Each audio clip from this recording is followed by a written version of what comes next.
So, hi everyone. Like I said, if you would like to be cameras off for this portion, feel free to turn your camera off. If your camera is on and you make some noise, you might end up on YouTube. If you're okay with that, you can leave your camera on. Totally up to you. But welcome to Panda AAC Camp's Family Orientation. It is 2026, and I can't believe that we are in our fifth year. This is super cool. Um, you may be already you may already be able to tell what our theme is this year, but let's start the presentation. Okay, so just wanted to start with a land acknowledgement. I just want to acknowledge that we are separately but gathered on the traditional and ancestral and unceded territories of the Coast Salish peoples, the Squamish, the Stolo, Tsleil-Waututh, and Musqueam nations. We may have somebody actually calling in from another land as well. Somebody's actually coming from out of town this year, so that's exciting. Joe and Joyce, do you want to show your faces for a second and say hello? Yep, our screens are on. There we go. Hi. So, do you want to introduce yourself? Sure. Joyce, do I go? We're parents of a special needs child who's part of this camp, and we're very happy to be here and see some of you again and meet some new families. Yeah, and I look forward to getting to know all of you later when we are at camp in 2 weeks. Yep, Yeah. 2 weeks. Oh, wow. It's coming up quick. Yeah. Thanks, Rico. Hi, everyone. Awesome. So Joe and Joyce are two modest. They are the founders of BC AAC, which is the sort of like umbrella company for Panda AAC Camp. And they're awesome people. The three of us co-organized the camp. Joyce is a teacher by trade, and so she comes with that lens as well. If you want any more information about Panda AAC Camp, or you want the social media things, we are on Instagram, panda.aac.camp. There's also a private Facebook group that I feel like it's not inactive. There's definitely stuff that comes through there, and it's all AAC related, and it's all current and past families of Panda AAC Camp. So it's kind of a neat group. It's not huge, but it is, yeah, you see some posts come through there. We will be posting this video on YouTube at Panda AAC Camp. And I am Reiko Anderson. For those of you who don't know me, I'm an AAC SLP and one of the coordinators of this camp. You can find me on the socials. So we have Reiko AAC SLP on Instagram. My YouTube is actually for my work, but that's where most of my content is, and it's NVSD SLP because I'm in the Northland School District. And then I started a website because I didn't like how you can't organize YouTube. So now if there's like a PDF or something that goes with a video, then it's all together on one page. So that's where you can find us. So I sent these slides to Joe and Joyce earlier today, and then I started searching for like Panda Circus and stuff in Canva, and so now there's like all these illustrations. I had a little fun. Looks great. Okay, so what is Panda AAC Camp? Joe and Joyce, do you want to take this one? Sure. I guess it started just trying to keep it short, but several years ago, more than 5 years ago, we were invited by another family to go down to Idaho to attend Idaho AC camp, and for our family, it was transformative. So when we came back to BC, at that time, there's no such camp. So we went door knocking, and in the early stages, we partnered with UBC, and they're still supporting us. But along with the three of us, Joyce, myself, and Reiko, we've started and coordinate this Panda AC camp. Yeah, for 5 years now, as Reiko shared earlier. Cool. Awesome. And so the family orientation is something that we do every year. I think that more so than your typical summer camp, there's often a lot of questions around logistics and how do things work and parking and just things that we want to think through. And also, we're not just a camp. What we're doing is creating a bit of a community and support for one another. And so it's also an opportunity for some of us to meet each other for the first time as well.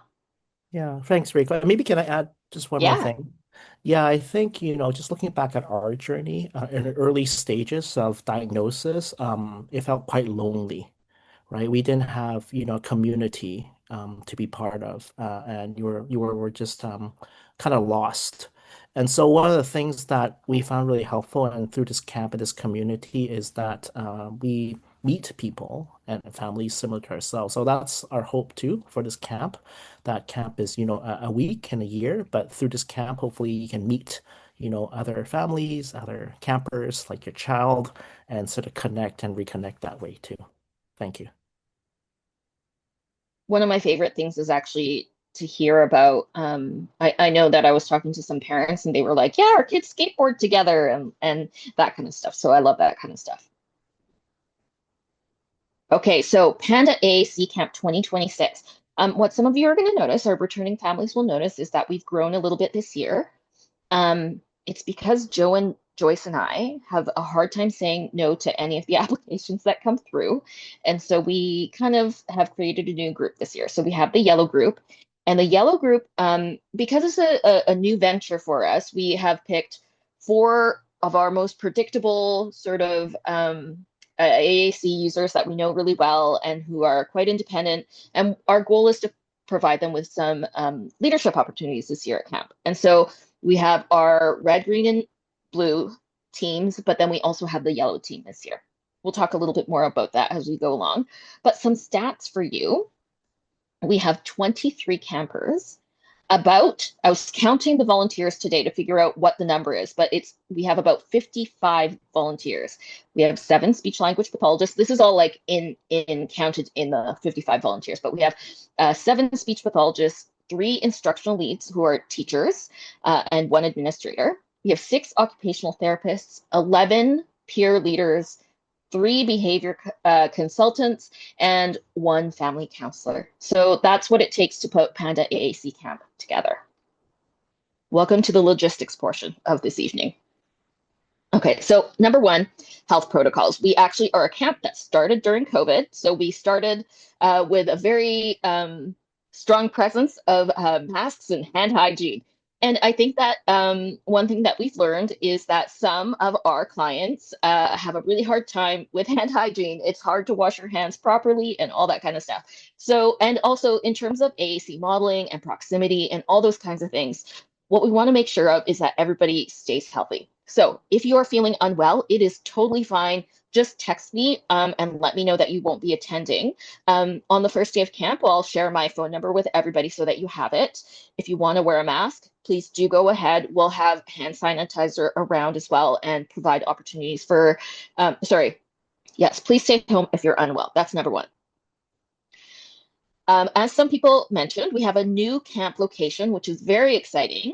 We have Vancouver Christian School. And so it is a proper school with proper classrooms. And more than anything, I'm really appreciative of the fact that we have our own space this year. We don't have to worry about taking up too much space or being too loud, as has been a concern in the past. So this is very, very exciting. Some of your kids are going to enjoy a little front loading, and if you'd like to show them some of the photos of where we're going, then this section is probably for you. This is an outside photo of Vancouver Christian School. You'll see here that there's a little roundabout. We're going to talk about that roundabout in a second. But there's a little playground out front. There's another one in the back. You're free to use this stuff for sure. Like if you get there a little bit early and your kid needs to run around a little bit before they come inside, please do use it, but just make sure that you are supervising because even if we're sort of around, like we might not be actually watching your child. So just make sure you watch your child because you also know your child's limitations. So yeah, so that's the front playground. This is the front foyer, and if I am correct, we'll also, because we have our own space this year, we've opened up to sort of community members to have tables at camp this year. So on Friday, we'll have some tables as well as Thursday, I believe. And these are just like organizations, sponsors, those kinds of things. And so we'll have that in the foyer. Is that right? For some reason, I can just see Joe and Joyce. So you can. Yes, so it might be in foyer. We also might use the space outside, just outside Oh, the okay. front doors. We'll Cool. see. Basically, on Monday, we'll scope it out and make a decision. As Reiko said, this is our first time at this site, so we're excited, but there's things that we do need to test out and to scope out. So thanks for your patience. Yeah. And everybody will be flexible, right? Okay. We also have a Correct. big gym, and this is where we'll be doing things like our assemblies and any sort of like indoor everybody together kind of things will take place in this space. What I'm looking forward to is next year when I do this slideshow, maybe we'll have like this big gym done up in Panda AAC camp style with like some people in it, and that's what we can show. That would be cool. Yes, it would be. And then we'll also have a few different classrooms set up for the different things that will be going on inside them. Uh, Parking. Okay, so I know we're all excited returning families because we don't have to pay $20 a day for UBC parking. Yay, that's awesome. But what I need you to do is go to this QR code. VCS has some parking rules that they wanted us to share with you, and this is all about sort of being good neighbors for VCS. And so the better we can be about this, the happier we will be, but the happier the neighbors will be, and the more likely it is that we'll be able to come back next year, right? So we do have to keep in mind the traffic rules in the neighborhood. So you did see a roundabout. There are a few parking spots in the roundabout. We're going to reserve those spots for campers with physical accessibility needs. So mobility aids, wheelchairs, things like that. We also have some guests who will need those spots as well. And we'll also need those spots for loading and unloading of volunteer lunches and things like that. So no parking in the roundabout. But if, say, like there's two parents coming with the child, then you could like pull into the roundabout, drop off, and then go park the car kind of thing. So you can do that. Make sure you read the parking signs carefully. We are in Vancouver, and they are ticket happy sometimes in some areas. I don't know about this area, but just make sure you pay attention to where you're parking and what it says there. Apparently, there's no parking zones on Mons Drive and Worthington Drive. In the city of Vancouver, you can park up to 3 hours on residential streets. Now, in my neighborhood, what that means is I can only park in front of a house for 3 hours, but I can park in front of a church as long as I want because that's not a residential part of the street. But that's in my neighborhood. So just again, make sure you pay attention. And also, if you're going for lunch, like you can park there in the morning, go for lunch, come back and find another spot in the same sort of area.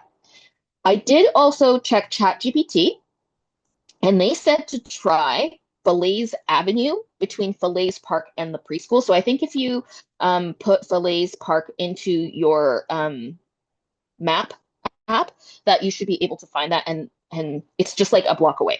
So it doesn't cost $20 a day, but we just have to be conscious of like parking signs and things like that. Yeah, thanks. Rico, can I just say something very quickly about the parking? Yeah. Yeah, so for those of you who have not been to the school, there is a park about a block away. I believe it's this Phillies Park. So that's certainly an option. And like Rico said, usually we break for lunch around 11:30, 12 o'clock. So you were to park residential, you could park theoretically for 3 hours and then go for lunch, move your car, and park another spot for 3 hours. But the park is also a good option. Yeah, Yeah. thanks. And I don't want you to like worry about this too much because like when we think about the fact that usually there's like a school full of parents, EAs, teachers, administrators, all of those people, we're still smaller than that. So there should be tons of parking around. I just don't want somebody to come in and go, oh no, I got towed. Like that's the last thing you want. So just take a look at this document, make sure you read up on like their recommendations for parking and things like that. Right, right. And the good Yeah, thing is we're not paying $20 a day like we were yeah, at UB exactly. Yay. times 5 or 6. Okay, accessibility. Just so you know, it is a two-floor school, but we're going to have all of our events on the main floor of the school. There is a boys' bathroom and a girls' bathroom, but we're also going to be setting up a changing area. It'll be like a mat on the floor type of situation. There's a few different options we have. We're still trying to assess which is the best room and which will give us the most room to sort of move around once we get the mat in there. So please shoot me an email, Reiko, shoot me an email if you need access to that area, just so that we know in advance how many people are going to be accessing that. So far, we have one camper that will need that, but we're happy to make it available to other people as well if you need it. In terms of sensory needs, we don't have a designated space, but the hallways are a little bit quieter, and actually even more so this year because we're not in some crazy UBC building. But we do so if a child needs to like pop out for a bit and take a little break and come back in, they're totally welcome to do that. If they have some sort of sensory tools to bring with them, then they're welcome to do that. As any camp, any school will recommend, please make sure you put names on them. Sometimes if it's something that like goes in your mouth, you don't want to like write on there with like Sharpie or something, right? So put it on the strap instead. But it'll help us make sure that things end up with the people they need to be with. But also it'll give us like if somebody takes somebody's stuff, we can be like, oh, but that's not yours, that's Andrew's. See, it says Andrew right there. So it'll help with that piece as well. And if you have a bunch of things, just make sure you tuck it into like a little carrying bag so that we can move from, it'll be easier to move from room to room if you have a bunch of stuff. In terms of adapted tools, we do have regular commercially available tools. When we have things like brushes, we have things that are a little bit fatter sometimes, but we don't have anything super specialized. We are going to have a few Switch accessible activities this year, and but if you want to bring any of your own tools, some of your own paintbrushes, some of your own writing implements, please do that. I think that sometimes when families bring these kinds of things, it's really helpful for other families to see that and go, hey, my kid would love that. Where did you get it? Can you send me the link, right? So we'd love to see all of these kinds of things that you guys have as well. In terms of what you should bring, we do have some wheelchair users on site, so make sure that everybody is wearing closed-toed shoes. The last thing we want is for somebody's toes to get run over accidentally, so please make sure you have closed-toed shoes. We will be spending some time outside, especially on game days and things like that, and so make sure you have sun protection, a hat, sunscreen, those kinds of things. If you want to bring your lunch, please do. We do ask that there's no nuts and no fish on site. We have somebody, one of our campers has a very severe allergy just to be in proximity to those things even. So please don't bring any nuts or fish. And as always, I feel like we don't need to tell anyone in Vancouver this, but bring a water bottle. We'll have water fountains and things like that. So just bring your water bottle. In terms of technology, we want to make sure that you have your fully charged AAC system with them every day. Past families will tell you that, you usually get your iPad home from school and it still has like, 60, 75%. We're going to run those batteries down at camp, okay? So make sure they get a full charge every night. What I should do is make sure that you have visual supports to help you with that. So I will remember to print those out. We also want to let you know that SetBC is one of our sponsors. Some of you will know SetBC, some of you don't. If you don't know it, it's okay. Don't worry about it. But SetBC is an organization funded by the Ministry of Education, and they provide technology support for students across the province. And they support our camp by providing a talker for each of our volunteers. So we ask them for many, many talkers, and we use those to model language to all of the campers throughout the day, throughout the week. And then photos. Everybody signed a photo consent, and that was part of your application package. We do take photos, we do take videos. They're not to be like, the reason we take them is to provide educational sort of opportunities for people. So as we're talking about camps and things like that, we might show some camp pictures. We also might use them in some of our promotional materials as well. And so you might see a picture of your child like on our website, for example. Usually when these things happen, we're not identifying the child. It's just a photo of the child. So just so you know, and please come talk to us if you want to know a little bit more about that. I've actually also added myself to the photo consent this year in conversation with Joe and Joyce. That'll give me like not just Panda AAC camp, but me permission to use those photos because I do a lot of Pro D around, like I teach at UBC, I do Pro D, and then so I might use some photos for those kinds of things as well. You're welcome to also take your own photos, but we ask you not to post those photos on social media without of other children without their parents' consent. Hope that makes sense. Okay, I've had a lot of questions about lunch. You can bring your own lunch, you can buy a lunch. Totally up to you. We'll have an area set up for volunteers to eat. I mentioned earlier, we do provide lunch for all the volunteers. Just keep an eye on your own children. The food is for just the volunteers, but I think we'll have some extra seats. Like there's like an undercover sort of area outside that we're thinking of setting up for lunch. There will be a microwave on site. I think it's in one of the kindergarten rooms, right? Yes, correct. Yeah. And so if you want the microwave, just let us know and we'll show you where it is. There are a lot of options for lunch. I did a little bit of like Googling and Google Mapsing today, and it's about a 5 minute drive to a lot of places. It said 11-minute walk, but basically this is kind of what you're looking at. So over by there we go. Over here, this is where like the McDonald's is at Broadway and Renfrew.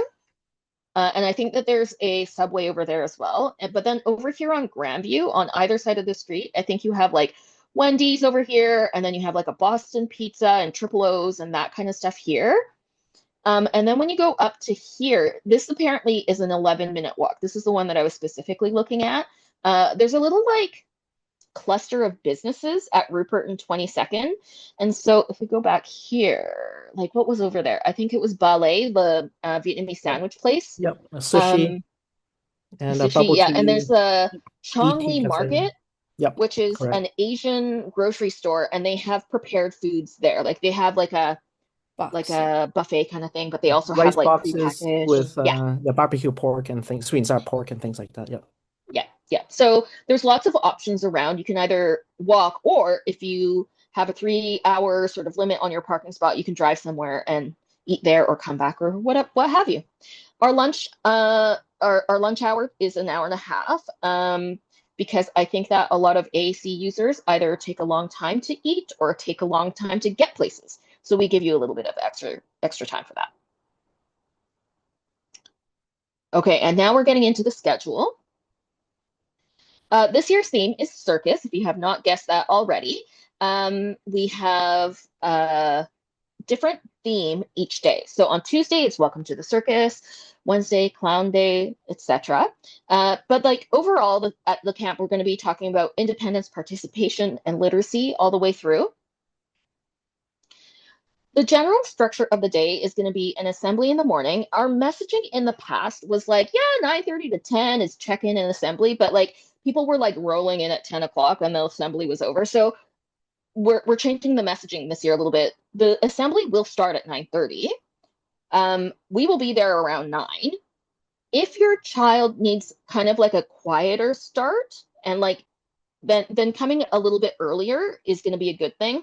And then they can get into the room and the room will gradually get louder as people arrive, as opposed to trying to walk into a really loud room. That can be really difficult for some kids.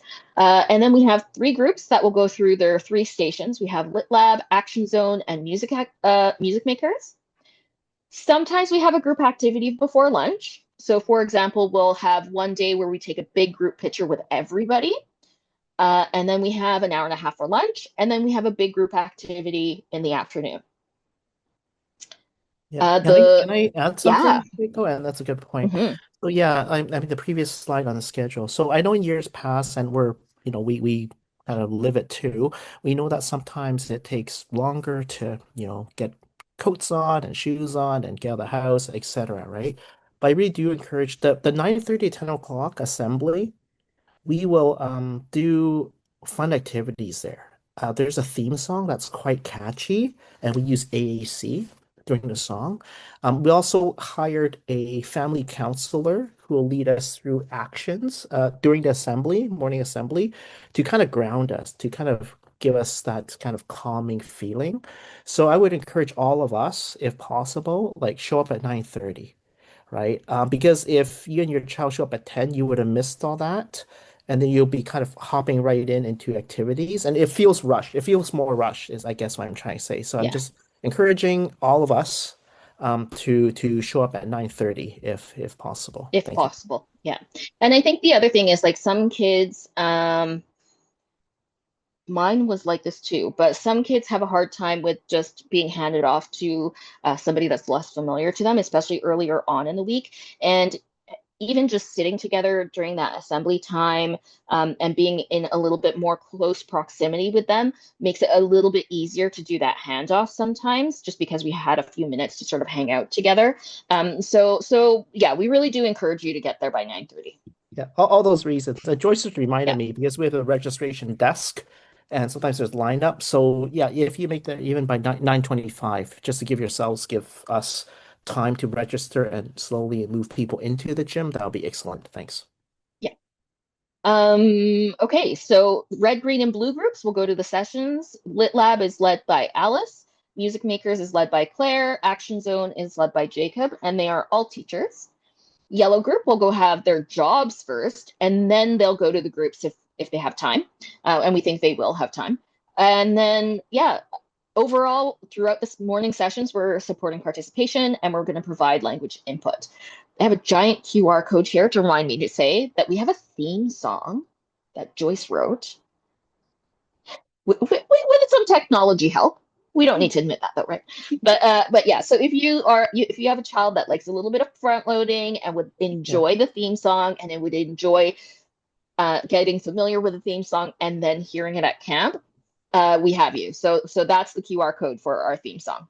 Sorry, I just scanned the code, and I would suggest for those of you who are online right now, sometimes it does help to even show our kids, songs and things beforehand, right? So if you find it helpful, if you're, on screen, have your phone with you, I do encourage you. Thank you, Reiko, for putting the QR code.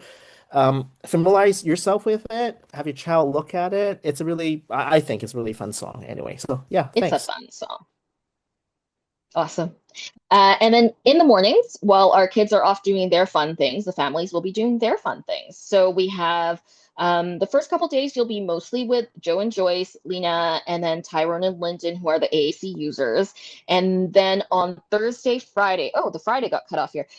Thursday, Friday, you will be with me. And so on Thursday, we'll talk about neurodiversity affirming practices, intro to AAC, and then on Friday, we're just going to answer questions. We did kind of a casual session last year, and just some topics came up. And I kind of rolled with it, and we did I said, okay, we're going to table, we're going to talk about it after a break because I actually have a presentation for that. It actually worked out really well. We'll also have a board where you can stick Post-its with questions for me, and we'll talk about it all on Friday. Yeah, thanks. So just to Yeah. just follow up on the Wednesday, that schedule you just had in the last slide there. So Wednesday, you'll see Lena in the last slide. Lena is our family counselor, and also 11 o'clock to 11:30 is AAC user presentation. Tyrone and Lyndon are the two adult AC users that Joyce was referring to earlier today. Thank you. Awesome. And then in the afternoons, we do one big group activity for everyone. Tuesday's the clown party. Wednesday is the silly circus workshop. Thursday, we have circus skills. And then Friday, we have Mike's Critters. While we were planning, Joyce was like, do we need to do Mike's Critters again? And I was like, yeah, I don't think it's camp without Mike's Critters. So Mike's Critters is coming back. And like animals fit into any themes as far as I'm concerned. So, oh, good. We got some celebratory emojis here. Excellent. See, it's not just me. I think our kids also like consistency, and we can be consistent about Mike's Critters. And then on Saturday, again, please do invite your extended family. Don't show up with 25 people, but within reason, we have lots of space this year. So please do come with your family members. We'll have our usual assembly. We'll do a little gallery walk where we'll look at some of the things that have been put on the wall. I don't want to ruin the surprise, but I know that Maddie's mom was talking about how much she loved her poster. And so there might be some posters on the wall that we'll be writing on throughout the week. And so we'll take a look at all those things and pictures of the week. And then we'll have dance play come in and we'll have a big dance party. And then from 11:15, we'll have a celebration and an awards ceremony. Oh, one more thing. I've decided that I'm going to start a research project. I just want to capture all of these great things that people are saying about our camp, and I want to do this in. I'm still thinking about what the format of this is going to be. I've only had this idea for a couple weeks, but basically it's going to be a pre and a post survey about, do you feel like agree or disagree? I don't know, different qualities of the camp, mostly around connection and around AAC skill development. And so look for that. I'll email everyone as I sort of solidify this, and then this is something that I'm kind of like looking at Joe and Joyce's little thumbnail here. But our idea for this year is when you fill out a survey, you get an entry to go into the raffle, and there will be a cool prize. That is correct, my friends. It'll be really cool. Well, part of Okay. this is also for us, Reiko and Joyce and myself to sort of hear from yourselves, the families that attended camp about what went well, what could be improved. So it's really helpful for us from that Yeah. respect. Yeah, we take it very seriously. And then a lot of times for the ideas for the theme, for next year's theme, we look at your ideas and then Circus was one of them. So here it is. There you go. Oh, I didn't know that. That's awesome. Okay, I'm gonna stop sharing now.